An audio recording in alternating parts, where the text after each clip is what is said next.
School is an 18-year forced government training program that sterilizes the potential for brilliance in children. Those who actually survive schooling and survive conformity and continue on to think for themselves truly are a rare breed. All children start out as curious, highly experimental minds, and then one day they're sent to school. Mandatory schooling has never consisted of anything but the memorization of monotonous dead facts and training children to master repetitious behavior. For the greater part of their day, everything the child says must match the interest of their school teachers. Their behavior must coincide with a set policy and a set regulation. They cannot use the bathrooms without permission. If they wish to speak, they must raise their hands. And after every hour or so, a bell rings and everyone must move to it. It couldn't be any more slave-like. And this type of training becomes a ritual for the child. It becomes the plot background for their television shows and books, or the ideology taught to them by a teacher or a parent. An entire monoculture is being developed here, stripping children of their power to cause trouble for the state at an early age, training them to be good servants of the politically correct. Their environment is much like a prison, by the population lacking any ability to check the authority of the warden. The process becomes a matter of rubber stamping. They have no control over their entire lives, which is directly related to youth violence, because the only control they have is between each other. Mandatory schooling produces children who are either terrified of the tyranny of others or have been raised to perpetually exploit the conditions of others. It's just like the prison system. Forced cohabitation. The child's presence in certain buildings and their engagement in state-regulated behavior is under penalty of imprisonment. An entire army of truancy officers have been hired to make sure that no child is on the other side of the bars. At the end of 18 years of coercive state authority, the child is released into the world. It's like the end of an 18-year prison sentence. Now that you're trained to do as you're told, now you can be free.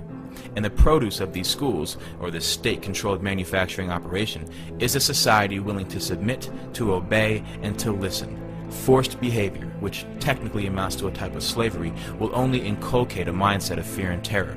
You need to be somewhere at a set time, either at the orders of an authority or a bell. Everyone in one mass shifts to another position or another place to engage in a new activity. They're trained to not only follow instruction, but they're also trained to follow a certain behavior. Rules, regulations, and laws are set for the children. They say you cannot do this to others. You can do this to others.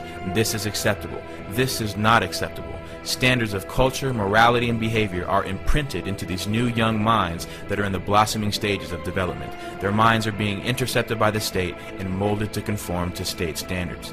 The first lesson they teach you is the orders of authority. The second lesson is to work with each other to achieve the desired ends of those in control. If a group of children are taught to engage in the same behavior regardless of what they want to do, then they will never fight back as adults. And this is your group of tenants who will live in roaches and never call the health inspector. This is your group of citizens who is easily terrified by police officers into voluntarily giving up their rights. This is your group of workers who surrender their lives to the corporation who tells them how to dress, how to speak, what time to wake up, which means they essentially tell you what time to go to sleep if they tell you what time to wake up. This is nothing new. These are the fruits of mandatory schooling. If we look into the roots of 19th century industrialism, the Civil War demonstrated to industrialists and financiers how a standardized population trained to follow orders without significant thought could be made to function as a money tree.